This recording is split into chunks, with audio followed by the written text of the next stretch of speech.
नमस्कार दर्शक बंधु सरी आसूची खरा छुट्टी 20 रे खोलिबो स्कूल तो कौन रही संपूर्ण अपडेट जानिबा ता पूर्व जदि आम चैनल को सब्सक्राइब करनाती एबे चैनल को सब्सक्राइब करी ऑल नोटिफिकेशन को ऑन कर दियंतु जहाँ द्वारा आगो को एहीपरि अपडेट रो नोटिफिकेशन सर्वप्रथम पाई परिबे। सरी आसूची खरा छुट्टी 58 दिन पर आसंता 20 तारिख रे स्कूल खोलिबाको जाउची। पूर्व भली पूर्वाह्न 10टा रु अपराह्न 4टा पर्यंत स्कूल चलिबो।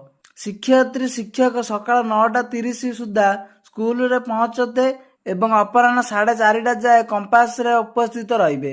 एथिपाई विद्यालय और गणशिक्षा विभाग पक्षरु तत्परता प्रकाश पाइबा बेले पिलांक पाठ पढ़ा पाई स्कूल गुड़िक प्रस्तुति रहिबाकु निर्देश दिया जाइछि। अत्यधिक खरा और गरम जोगु राज्य सरकार एप्रिल 22 रु विद्यालय गुड़िक पाई खरा छुट्टी घोषणा करथिले।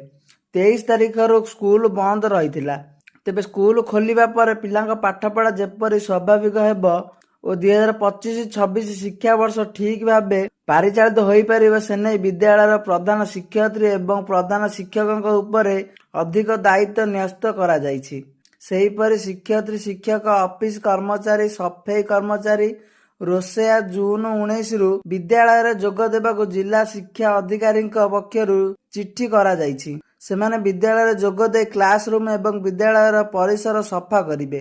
वर्षा जोगु कंपास परिसर रे उठिथिबा गछलता सफा करिवे। पानी टांकी सफा करिवे। पिलांक बसिबा बेंच और चेयर को ठीक भावे प्रस्तुति रखिबा को कुआ जाइछि। सेहीपरि परिश्रागार लाइब्रेरी रोषेई घर गुडी को मध्य सफा करने सहित मध्याह्न भोजन पाई थिबा सामग्री सबको जांच करने को प्रधान शिक्षयित्री शिक्षक को निर्देश दिया जाइछि। अन्य पक्षर खरा छुट्टी वृद्धि करा जिवो बोली एबे विभिन्न सोशल मीडिया रे पोस्ट और वीडियो भाइराल होउछि।